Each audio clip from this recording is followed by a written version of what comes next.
വൻ ഹൈപ്പോടെ തിയേറ്ററുകളിൽ എത്തിയ ചിത്രമായിരുന്നു കണ്ണപ്പ. വിഷ്ണു മഞ്ചരിനെ നായകനാക്കി മുകേഷ് കുമാർ സിംഗ് സംവിധാനം ചെയ്യുന്ന ചിത്രം ബഹുഭാഷകളിൽ നിന്നുള്ള സൂപ്പർ താരങ്ങൾ അതിഥിവേഷങ്ങളിൽ എത്തിയ ഒരു ചിത്രമായിരുന്നു. തെലുങ്കിൽ നിന്ന് പ്രഭാസും ബോളിവുഡിൽ നിന്ന് അക്ഷയ് കുമാറും എത്തുമ്പോൾ മലയാളത്തിൽ നിന്ന് മോഹൻലാലും ഒരു പ്രധാന വേഷത്തിലെത്തി. തിയേറ്ററിൽ പ്രതീക്ഷക്കൊത്ത പ്രകടനം നടത്താൻ ചിത്രത്തിനായിട്ടില്ല. ഇപ്പോഴിതാ ചിത്രം OTTയിലേക്ക് എത്തുകയാണെന്ന റിപ്പോർട്ടുകളാണ് പുറത്തുവരുന്നത്.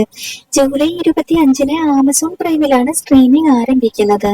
തെലുങ്കിന് പുറമെ മലയാളം, തമിഴ്, തെലുങ്ക്, കന്നഡ ഭാഷകളിലാണ് ചിത്രം തിയേറ്ററുകളിലെത്തിയത്. ശിവഭക്തന്റെ കഥ പറയുന്ന ചിത്രം 1976-ൽ പുറത്തിറങ്ങിയ തെലുങ്ക് ചിത്രം ഭക്ത കണ്ണപ്പയ്ക്കുള്ള സമർപ്പണം എന്ന നിലയിലാണ് ഒരുക്കിയത്. ഏകദേശം 200 കോടിയാണ് ബജറ്റ്.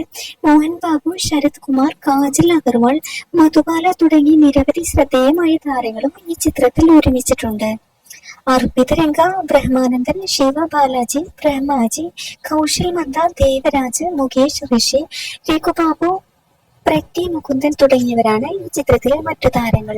OTT റിലീസുമായി ബന്ധപ്പെട്ടിട്ടുള്ള പുതിയ അപ്ഡേറ്റുകൾക്ക് ചാനൽ സബ്സ്ക്രൈബ് ചെയ്യൂ.